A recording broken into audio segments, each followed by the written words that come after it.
Hello and welcome to English Learning Hub. Today, we are going to find out the answer to this question, what's my English listening level? Therefore, we've created a general listening test to help you find out your English listening level. Here is how it works. This test consists of 24 questions divided into 6 parts, which will measure your English listening comprehension. Depending on how many questions you get right, you'll get a score that will indicate your listening level. A1 and A2. Elementary or beginner. B1 and B2. If you're an intermediate or upper intermediate learner.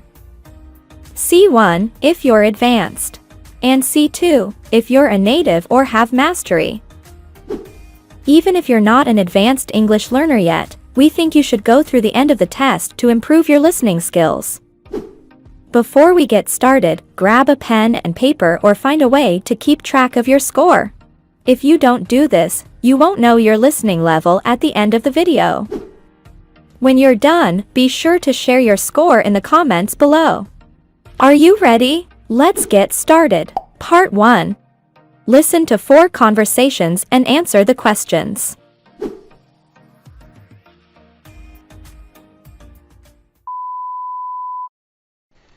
Not another celebrity magazine, Nancy.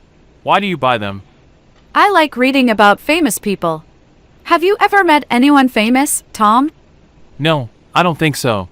Oh, I saw the TV announcer, Shirley something. I can't remember her name. She was at the post office, and I spoke to the actor from the James Bond movies at the theater where I worked. Oh, right. Hi, Michael. Stephanie, I need your help. I want to take Liz out for a meal, but I'm not sure where to go. Have you tried that Chinese restaurant on Main Street? I went there last week. The food was really good and it wasn't expensive. I don't really like Chinese food. What's that new Greek restaurant like? I've never eaten Greek food. I don't know, sorry. Vanessa, what are you doing here? I'm looking for some paint. Jamie wants to decorate the living room. But you've decorated it once this year. We painted the bedroom last month, but not the living room. Anyway, why are you here, Adam? I need to get some wood to make shelves for the kitchen. Have you ever been to Italy, Sarah? Yes, my dad's parents were Italian, and we visited them every year when I was a child. What's Naples like? Oh, that's in the south. I've only been to the south once. My grandparents lived in Milan, in the north. I'd like to go back to the south, though. Let's go together. We can get a car and drive around. Choose the correct option.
Part 2. Listen to a university teacher giving instructions for an assignment.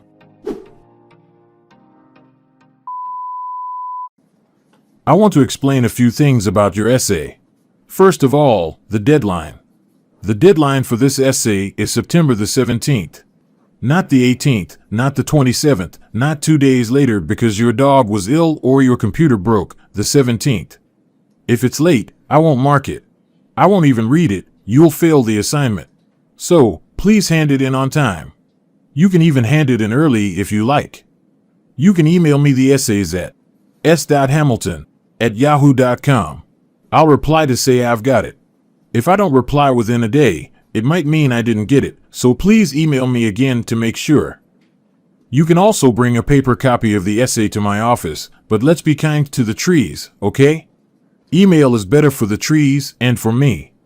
Don't forget that you must reference every idea or quote you use that isn't your own idea. And the last page of your essay should be a list of all the books you used, in alphabetical order, not in the order you used them. And lastly, make it easy for me to read. That means use a clear font. Times New Roman is best, but Arial is fine too. Not Comic Sans, please. Size 12 font for the essay, and size 14 for the titles and subheadings. And use page numbers. Any questions?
Part 3.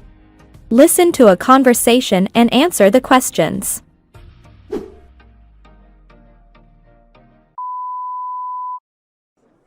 I'm sorry, but this is completely unacceptable. I demand a refund. Ma'am, I'm sorry about the situation, but this is not our responsibility. I used it once and it's destroyed. Yes, ma'am, because you didn't follow the cleaning instructions. If you had read the instructions, this wouldn't have happened. Well, it's ridiculous. Who reads instructions anyway? I'm sorry, ma'am, but we can't help you.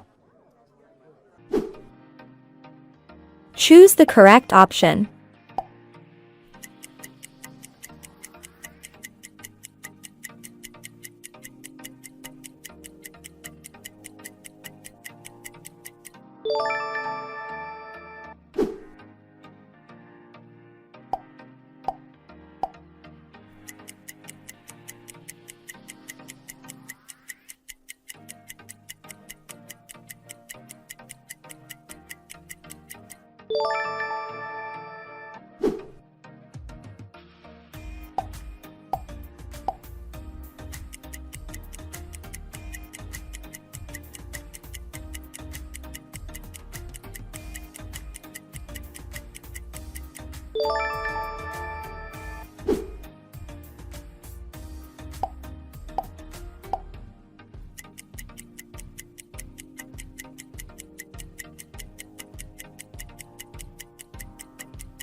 Part 4. Listen to a conversation and answer the questions.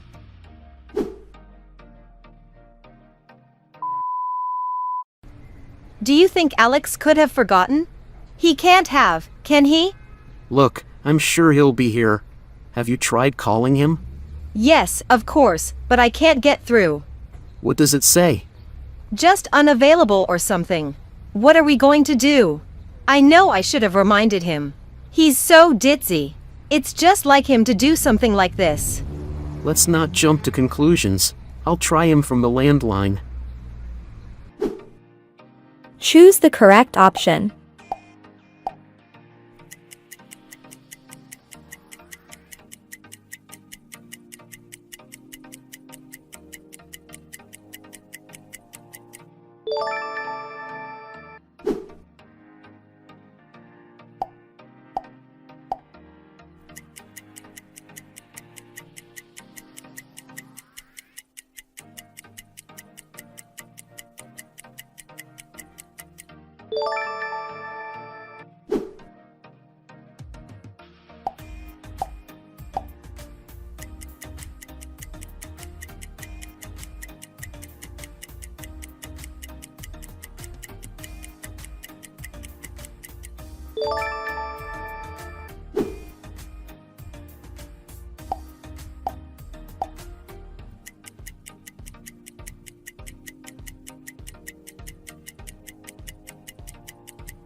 Part 5. Listen to a conversation about birthday parties between 3 friends and complete the sentences.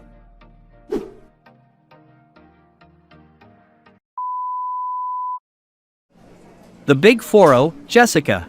Oh, it's your 40th. Are you planning a party? Nah, I never celebrate birthdays.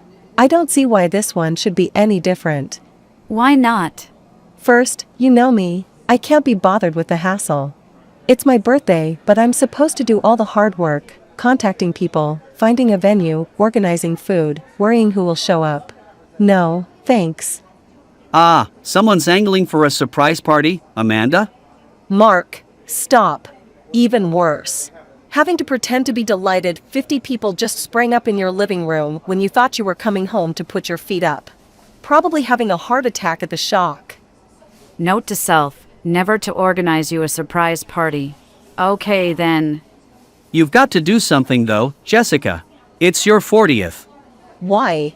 What's so great about getting old? Air, still being here to have your birthday? Yeah, aging is better than the alternative, as they say. Yeah, and it's true, so why not celebrate? You guys can have parties for your 40th if you like. I just don't go in for that kind of self-indulgent attention seeking. Wow, that's a bit harsh. I had a huge bash for my 30th, and you came, and enjoyed yourself if I recall. Are you trying to say I was just doing it for attention? Not exactly, but, well, at least a small part of you must have been. Remind me not to invite you to my 40th then, so you won't have to put up with my huge ego while I feed you and provide free drinks all night because I thought we were friends. I meant, not all attention seeking is bad. It's just not my style at all. Whereas it is mine? Anyway, I didn't say that. Air, yes, you did. You said celebrating birthdays is self-indulgent and... guys, who knew birthdays was such a touchy subject? Speaking of which, I have to sort out my 9-year-old's party the weekend after next. Now, that's a party I'd love to organize. Really? It's a nightmare. It's not like when we were kids. Now you have to take them all rock climbing or hire a makeup artist to come and teach them how to look like a zombie or a film star. And there'd be trouble if someone else in school had the same kind of party and your kid gets accused of copying. That fear you said about no one turning up? It's a million times worse when you're scared your kid is going to have no one turn up.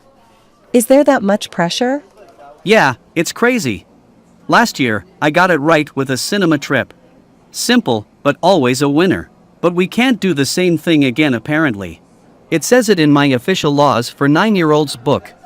That's a pity. I've got so many fond memories of birthday parties as a kid. Party food and games and watching cartoons until your parents arrived. Trust me, your parents were stressing out. At the risk of restarting the argument, when do you think you stopped enjoying birthdays then? I dunno really, somewhere around moving away from home, getting a job, and being a grown-up. I don't mean birthdays are immature. I mean, it takes a while to make new friends, and so birthdays just become more low-key, and it's drinking with a couple of friends or dinner or something. And I just got out of the habit, I guess. Maybe I just need to have a kid-style party like we used to have. Play musical chairs and eat pineapple and cheese on sticks and all that. Very retro. I bet people would love that. You've got me thinking, it's not a terrible idea. Maybe I will have a party this year. Choose the correct option.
Part 6. Listen to a marketing expert talking about advertising and complete the sentences.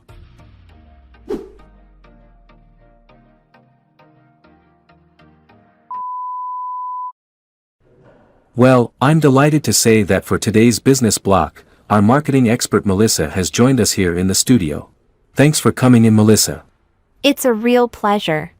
Now, we all know that advertising is big business these days, but just why is advertising so important for a company? Well, obviously it's crucial when a company's launching a new product or service onto the market to inform people about it. Then, there's also the fact that it increases sales. And it does that through the increased interest in the product that it sparks. So, that helps to maximize profits, of course. Okay, but when you say product, do you mean things like washing machines, cars, TVs, and so on?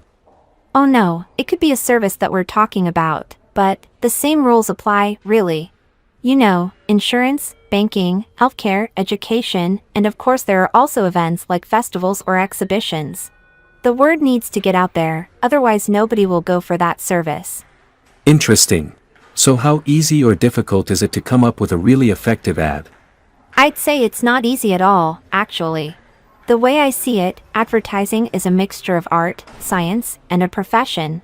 Art in that it takes real creative skills, science in that it takes systematic and scientific planning, and profession in that it's done by professional agencies who follow certain codes of business behavior. Okay, so there's a lot to think about, in other words. Exactly, but I'd say the main ingredient is the creative thinking behind an ad. And for an ad to be a success, there are a few basic aspects that it needs. And they are?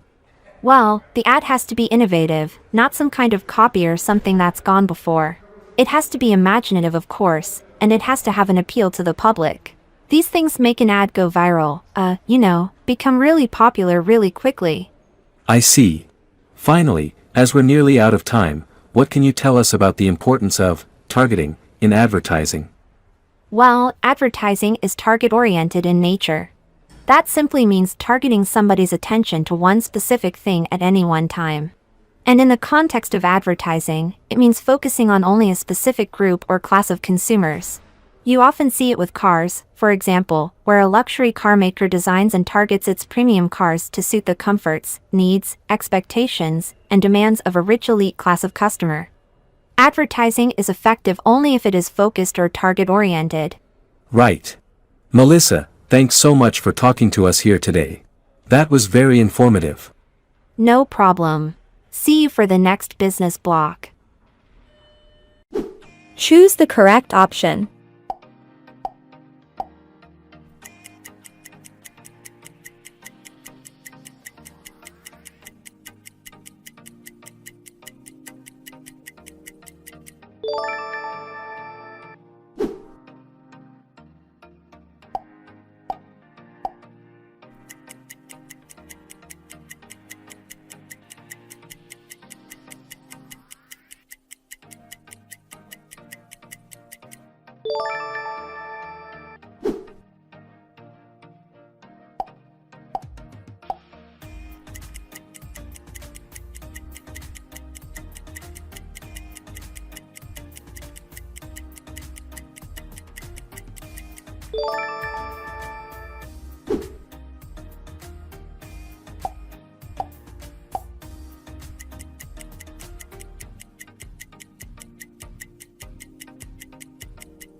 Well done for making it all the way through.